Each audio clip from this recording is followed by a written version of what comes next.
Tonight, brand new homes built in Houston, but the owners say they soon become uninhabitable because of mold. Attorneys are calling the problem an epidemic and say the issues, they are widespread and not isolated to one specific builder. Our Matt Doherty has the story of one couple who were forced to move out of their new home and their fight to fix the problem.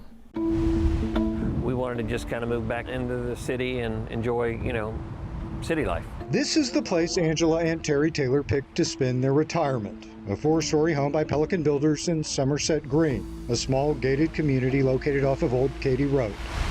Soon after they moved in back in 2020, strange things started happening. There was condensation on the windows and doors. In the morning when we wake up, just tons of condensation. And Angela started getting sick. She started not feeling well, and she started having rashes on her arms and started to get feeling bad, having headaches and being sick all the time. Eventually, a doctor was able to determine what was wrong. Mold in my sinuses. My doctor has commented that my mold counts are probably the highest she's ever seen in 32 years. The Taylors say they had no other choice but to move into an apartment. We're trying to retire one of these days, and now we're having some of the most expenses we've ever had in our life, more so than when our kids were in college. I mean, this is it's unfathomable that we're in the position we're in. When they say they couldn't get any help from the builder, the Taylors got a lawyer. It's nothing short of tragic. Attorney Ernest Freeman has been representing new homeowners whose houses have been deemed uninhabitable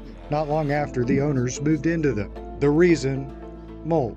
It's extraordinarily bad. The counts are well into the hundreds of thousands of spores per cubic meter in a lot of areas. We put in brand new drapes. We went inside the Taylors' home wearing masks to see the mold for ourselves. We can see it, and it's also all within the walls. The couple and their attorney say the contents of their home are also contaminated and will have to be thrown away.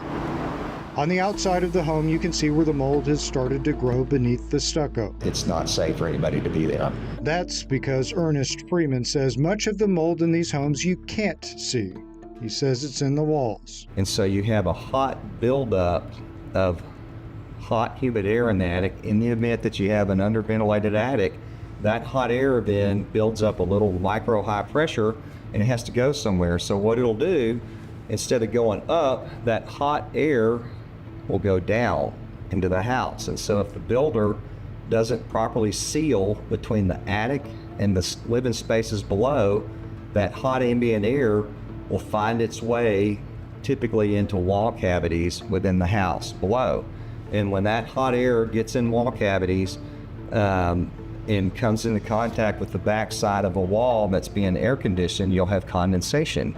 And so it doesn't take very long in that situation for you to have what we call a systemic mold problem. I mean, this was a full tilt, we'll take care of you offer.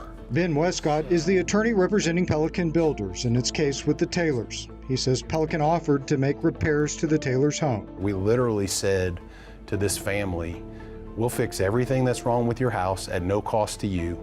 Just let us come into the house and do it.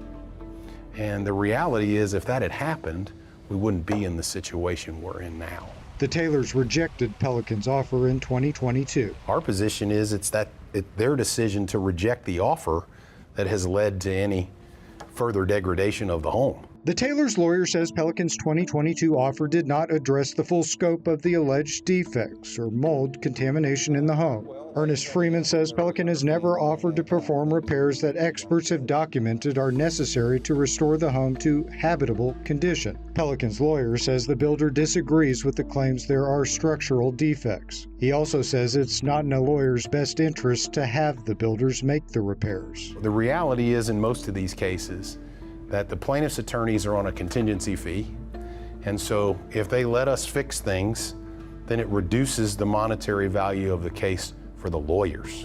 And that's just a reality of how this business works. Today, Angela Taylor won't even get close to the front door of her home, not even with a mask. She says she's still dealing with the effects of toxic mold exposure. We worked hard, raised our kids, and this was our time, and it's just, I got very sick, and it's just been a nightmare.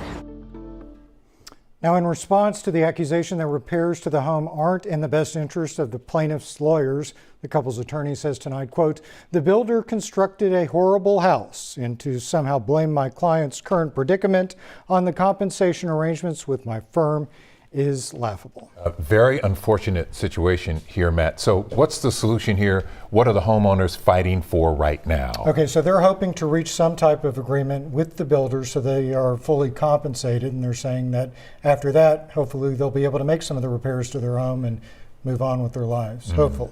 Yes, hopefully. And Matt, we understand that there may be more people out there dealing with the exact same issue. Yeah, I mean, since we first started doing these stories, Mia, I guess it was a month ago or so, I've been getting so many emails, so many people DMing me on Instagram telling me that they're having the same problem. So it's not one builder, it's not one location, it seems to be widespread. And it's not just central to Houston and Texas. We've heard about this in other states as well, too. It's true. All That's right. right. Matt Doherty tonight. Thanks so much.